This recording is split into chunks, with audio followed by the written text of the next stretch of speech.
Hello friends, welcome back to my channel. तो friends, आज की जो वीडियो है, इस वीडियो में हम भूगोल के कुछ इम्पोर्टेंट क्वेश्चन को पढ़ेंगे। जी हाँ दोस्तों, हमने इस वीडियो में जिन क्वेश्चन को कवर किया है वह जो है कि किसी न किसी वनडे एग्ज़ाम में आए हुए क्वेश्चन हैं। तो अगर आप भूगोल की तैयारी कर रहे हैं तो आप इस वीडियो को शुरू से लास्ट तक देखिएगा, क्योंकि इसमें जो क्वेश्चन आपके हैं वह बहुत इंपॉर्टेंट क्वेश्चन हैं और ये इसके चांसेस ज़्यादा हैं कि आपके एग्ज़ाम में यह क्वेश्चन आएंगे। तो चलिए हम क्वेश्चन को देखते हैं। तो फ्रेंड्स, पहला जो क्वेश्चन आपके सामने है वह है कि क्षेत्रफल की दृष्टि से विश्व में भारत का कौन सा स्थान है? दूसरा, तीसरा, पांचवा कि सातवां? तो यहाँ पर देखिए, क्षेत्रफल की दृष्टि से पूछ रहा है, तो क्षेत्रफल की दृष्टि से भारत का विश्व में जो है वह सातवां स्थान है। वहीं पर अगर जनसंख्या के बारे में पूछता, जनसंख्या की दृष्टि से अगर पूछता तो वह कौन सा स्थान है? पहला स्थान है। जी हाँ दोस्तों, अब जो है कि भारत का जनसंख्या की दृष्टि से पहला स्थान हो गया है। जब 2011 की जनगणना हुई थी तो उस समय भारत जो है कि जनसंख्या की दृष्टि के मामले में दूसरे स्थान पर था। पहले में चीन था, लेकिन अभी जो है कि भारत ने चीन को पछाड़ दिया है जनसंख्या के मामले में और यह पहला स्थान जो है कि ग्रहण कर लिया है। तो चलिए अगला क्वेश्चन देखते हैं। अगला क्वेश्चन आपका है कि भारत को कितने प्राकृतिक भागों में बांटा गया है? जी हाँ दोस्तों, यह आपका क्वेश्चन है कि भारत को जो है कि कितने प्राकृतिक भागों में बांटा गया है। 4 भाग में, 5 भाग में, 6 भाग में कि 7 भाग में? तो देखिए, भारत को जो प्राकृतिक भागों में बांटा गया है यह 4 भागों में बांटा गया है। जी हाँ दोस्तों, भारत को 4 भागों में बांटा गया है। वह 4 भाग कौन कौन से हैं? पहला आपका है कि उत्तर का पर्वतीय मैदान। जी हाँ दोस्तों, पहला जो है वह है आपका उत्तर का पर्वतीय मैदान। दूसरा जो है वह है मध्यवर्ती मैदानी भाग है। तीसरा आपका प्रायद्वीपीय जो पठार है वह है। और चौथा जो है वह है तटवर्ती मैदान और द्वीपीय समूह है। तो यह 4 प्राकृतिक भाग हैं जिसको कि भारत को इन 4 भागों में बांटा गया है। तो यह भी बहुत ही इंपॉर्टेंट क्वेश्चन है, इसको भी आप याद रखिएगा। चलिए अगला क्वेश्चन देखते हैं। अगला क्वेश्चन आपका है कि हिमालय का निर्माण की आयु के आधार पर एवं वलयों की तीव्रता के आधार पर कितने क्षेत्रों में बांटा गया है? 2 क्षेत्र में, 3 क्षेत्र में, 4 क्षेत्र में कि 5 क्षेत्र में? तो इसमें जो सही आंसर हो जाएगा वह आपका हो जाएगा 4 क्षेत्र में। जी हाँ दोस्तों, जो आपका हिमालय पहाड़ है इसको जो है कि उसके आयु जो है उसके आधार पर और जो वलय है उसके आधार पर जो है कि इसको 4 भागों में बांटा गया है। वह 4 भाग आपके कौन कौन से हैं चलिए हम बता देते हैं। तो अगर आप नोट कर रहे हैं तो नोट कर लीजिए। पहला आपका है ट्रांस हिमालय। जी हाँ दोस्तों, पहला जो भाग है वह है ट्रांस हिमालय। दूसरा आपका जो भाग है वह है बृहद हिमालय, तो इस चीज़ को ध्यान दीजिएगा, बृहद हिमालय। तीसरा आपका है लघु हिमालय और चौथा जो भाग है वह है आपका बाह्य हिमालय। तो यह 4 भागों में बांटा गया है, जिसको कि एक बार फिर आपको बता देते हैं। पहला है ट्रांस हिमालय, दूसरा है बृहद हिमालय, तीसरा है आपका लघु हिमालय और चौथा है आपका बाह्य हिमालय। तो यह 4 भागों में हिमालय को बांटा गया है। तो चलिए अगला क्वेश्चन हम लोग देख लेते हैं। अगला क्वेश्चन आपका है कि हिमाद्री किसे कहते हैं?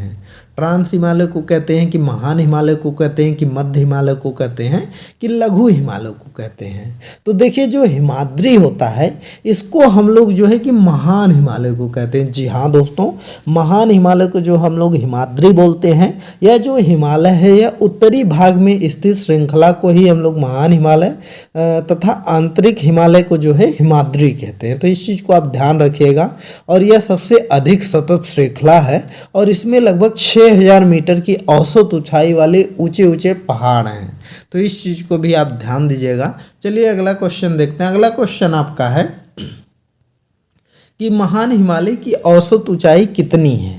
5500 मीटर, 6000 मीटर, 7800 मीटर और 8500 मीटर। तो अभी हमने आपको बताया कि कितनी है, 6000 मीटर इसकी जो है वह औसत ऊंचाई है। महान हिमालय की औसत ऊंचाई जो है वह 6000 मीटर है। तो इस चीज़ को आप ध्यान दीजिएगा। बहुत ही इंपॉर्टेंट यह क्वेश्चन है जो 6000 मीटर वाला है, क्योंकि यह बहुत से वनडे एग्जाम में आपके पूछा गया है। तो इस चीज़ को ध्यान दीजिएगा। चलिए अगला क्वेश्चन देखते हैं। अगला क्वेश्चन आपका है कि निम्नलिखित में से कौन सा दर्रा महान हिमालय में स्थित नहीं है? जोजिला दर्रा, शिवकिला दर्रा, नाथुला दर्रा कि पालघाट दर्रा। तो इसमें जो सही आंसर आपका हो जाएगा वह आपका हो जाएगा पालघाट दर्रा। जी हाँ दोस्तों, जैसा कि आप जानते हैं जोजिला भी है स्थित, शिवकिला भी है, नाथुला भी है, पालघाट ही नहीं स्थित है, तो यह आपका सही आंसर हो जाएगा। चलिए अगला क्वेश्चन देख लेते हैं। अगला क्वेश्चन आपका है कि लघु हिमालय के नाम से किसे संबोधित किया जाता है? महान हिमालय को, कि शिवालिक हिमालय को, कि मध्य हिमालय को, कि ट्रांस हिमालय को? तो देखिए जो लघु हिमालय के नाम से संबोधित किया जाता है वह जो है कि आपका मध्य हिमालय को जो है कि लघु हिमालय के नाम से संबोधित किया जाता है। बाकी जो महान हिमालय है, शिवालिक हिमालय है या ट्रांस हिमालय है, इसको जो है कि नहीं किया जाता है। चलिए अगला क्वेश्चन देखते हैं। अगला क्वेश्चन आपका है कि मध्य हिमालय क्षेत्रों में ढलानों पर छोटे छोटे घास के मैदानों को क्या कहा जाता है? मर्ग कहते हैं, कि पटकाई कहते हैं, कि भावर कहते हैं, कि बाजरी कहते हैं?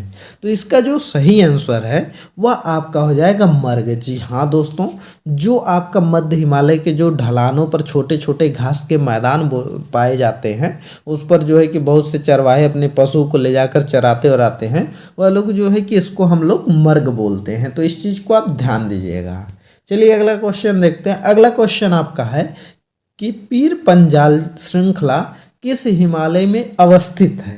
जो पीर पंजाल की श्रृंखला है वह कहाँ पर स्थित है? मध्य हिमालय, महान हिमालय में, मध्य हिमालय में, शिवालिक हिमालय में, कि ट्रांस हिमालय में?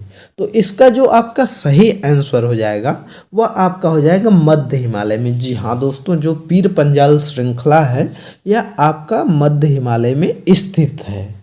तो चलिए अगला क्वेश्चन हम लोग देख लेते हैं। अगला क्वेश्चन आपका है कि मध्य हिमालय की ऊंचाई कितनी है? 1100 से 1500 मीटर के मध्य, 1500 से 2000 मीटर के मध्य, 2500 से 3000 मीटर के मध्य, कि 3700 से 4500 मीटर के मध्य? तो यहाँ पर मध्य हिमालय की ऊंचाई देखिए पूछा गया है। तो मध्य हिमालय की जो ऊंचाई है वह 3700 मीटर से लेकर के 4500 मीटर के मध्य है, और इसकी जो चौड़ाई, औसत चौड़ाई है वह 60 से 80 किलोमीटर है। तो चलिए इसका सही आंसर क्या हो जाएगा? 3700 से लेकर के 4500 मीटर के मध्य जो है वह मध्य हिमालय की ऊंचाई है। तो चलिए इस चीज़ को ध्यान दीजिएगा, यह बहुत ही इंपॉर्टेंट क्वेश्चन है क्योंकि यह बहुत से वनडे एग्जाम में आया हुआ है। तो जो जो क्वेश्चन मैं आपको इंपॉर्टेंट बता रहा हूँ उसको आप ज़रूर जो है कि अच्छे से याद कर लीजिएगा, क्योंकि उसके चांसेस ज़्यादा हैं कि आपके एग्ज़ाम में वह क्वेश्चन पूछा जाए। तो इस क्वेश्चन को भी आप मोस्ट इम्पॉर्टेंट की कैटेगरी में रख लीजिएगा। चलिए अगला क्वेश्चन देखते हैं। अगला क्वेश्चन आपका है कि शिवालिक हिमालय को किस अन्य नाम से जाना जाता है? बाह्य हिमालय, लघु हिमालय, महान हिमालय, कि मध्य हिमालय? तो देखिए जो शिवालिक हिमालय है इसको जो है कि हम लोग किस नाम से जानते हैं, या जो है कि बाह्य हिमालय के नाम से जानते हैं। जी हाँ दोस्तों, बाह्य हिमालय को जो हम लोग शिवालिक हिमालय भी बोलते हैं। तो इस चीज़ को ध्यान दीजिएगा, क्योंकि कभी कभी एग्जाम में जो है कि शिवालिक न देकर के बाह्य हिमालय पूछ लेता है कि बाह्य हिमालय को किस नाम से जाना जाता है, या कभी कभी जो है शिवालिक की जगह बाह्य दे देगा और बाह्य की जगह शिवालिक दे देगा। तो इस चीज़ को भी आप ध्यान रखिएगा। चलिए अगला क्वेश्चन देखते हैं। अगला क्वेश्चन आपका है कि शिवालिक श्रृंखला की ऊंचाई कितनी है? 900 से 1100 मीटर के मध्य, 750 से 900 मीटर के मध्य, 1100 से 1500 मीटर के मध्य, कि 1100 से 1300 मीटर के मध्य? तो यहाँ पर देखिए जो सही आंसर आपका हो जाएगा वह हो जाएगा आपका 900 से लेकर के 1100 मीटर के मध्य। जी हाँ दोस्तों, जो शिवालिक हिमालय होता है इसकी जो औसत ऊंचाई है यह 900 से लेकर के 1100 मीटर के मध्य है। तो इस चीज़ को आप ध्यान दीजिएगा। कहीं कहीं पर जो है कि कम पाई जाती है ऊंचाई इसकी, और कहीं कहीं पर ज़्यादा पाई जाती है। तो इसलिए इसकी औसत ऊंचाई 900 से 1100 मीटर के मध्य ही रहती है। तो चलिए अगला क्वेश्चन देखते हैं। अगला क्वेश्चन आपका है कि ब्रह्मांड का क्या अर्थ है? अंतरिक्ष, सुव्यवस्था, विश्व, खगोल? तो इसमें सही आंसर क्या है? तो सही आंसर जो है वह हो जाएगा आपका सुव्यवस्था। जी हाँ दोस्तों, ब्रह्मांड का जो अर्थ होता है वह होता है सुव्यवस्था, ना कि अंतरिक्ष होता है, ना कि विश्व, ना कि खगोल। बहुत से बच्चे क्या करते हैं कि इसका जो आंसर वह खगोल लगा देते हैं, क्योंकि वह सोचते हैं ब्रह्मांड यानी कि खगोल विज्ञान यानी कि यही लगा देते हैं। बाकी इसका जो सही आंसर है वह खगोल का, ब्रह्मांड का अर्थ ही होता है सुव्यवस्था। तो इस चीज़ को ध्यान दीजिएगा। चलिए अगला क्वेश्चन देखते हैं। अगला क्वेश्चन हमारा है कि सूर्य हमें तारों की तुलना में बड़ा क्यों दिखाई पड़ता है? विशाल आकार के कारण, अधिक चमकीला होने के कारण, अन्य तारों की तुलना में पृथ्वी से निकट है इस कारण, कि उपयुक्त सभी। तो इसका जो सही आंसर है वह है ऑप्शन नंबर 3। जी हाँ दोस्तों, यह जो सूर्य है हमारा, यह अन्य जो तारे हैं उनकी तुलना में जो है कि पृथ्वी के नज़दीक है। इस वजह से सूर्य से जो है कि अन्य तारों की अपेक्षा हमको बड़ा दिखाई देता है। और फ्रेंड्स, सूर्य भी एक तारा ही है, इस चीज़ को आप ध्यान दीजिएगा कि क्योंकि यह भी क्वेश्चन पूछा जाता है कि सूर्य क्या है, ग्रह है कि तारा है कि उपग्रह है। तो इसमें जो है कि आप ध्यान दीजिएगा कि सूर्य आपका जो है वह आपका एक तारा है। चलिए अगला क्वेश्चन देखते हैं। अगला क्वेश्चन आपका है कि ग्रह शब्द की उत्पत्ति किस भाषा से हुई है? ग्रीक से, कि रोमन से, कि अंग्रेजी से, कि उपर्युक्त सभी से। तो इसमें जो सही आंसर हो जाएगा वह हो जाएगा ग्रीक से। जी हाँ दोस्तों, ग्रह शब्द की जो उत्पत्ति हुई है वह ग्रीक शब्द से हुई है। तो इस चीज़ को ध्यान दीजिएगा। चलिए अगला क्वेश्चन देखते हैं। अगला क्वेश्चन आपका है कि सौर परिवार में शामिल है केवल सूर्य एवं ग्रह, केवल सूर्य ग्रह एवं उपग्रह, केवल सूर्य ग्रह उपग्रह एवं क्षुद्र ग्रह, सूर्य ग्रह उपग्रह एवं सभी खगोलीय पिंड। तो देखिए, जो सौर परिवार होता है इसमें जो है कि सभी खगोलीय पिंड शामिल होते हैं। जी हाँ दोस्तों, इसमें सूर्य भी शामिल होता है, ग्रह भी शामिल होता है, उपग्रह भी शामिल होता है, और जितने भी खगोलीय पिंड हैं सब कुछ उसमें शामिल होते हैं। तो इसलिए सौर परिवार में हम सबको ले लेंगे, ना कि उसमें सूर्य खाली ग्रह, केवल सूर्य ग्रह, ये सब नहीं होगा। इसका सही आंसर ऑप्शन नंबर 4 आपका हो जाएगा। चलिए अगला क्वेश्चन देख लेते हैं। अगला क्वेश्चन आपका है कि पृथ्वी से सूर्य कितनी गुना बड़ा है? 8 लाख, 9 लाख, 13 लाख कि 11 लाख? तो इसका जो सही आंसर हो जाएगा वह आपका हो जाएगा 13 लाख। जी हाँ दोस्तों, सूर्य जो है वह पृथ्वी से 13 लाख गुना बड़ा है। तो इस चीज़ को आप ध्यान दीजिएगा। चलिए अगला क्वेश्चन देखते हैं। तो अगला क्वेश्चन आपका है कि सूर्य पृथ्वी से कितनी दूरी पर स्थित है?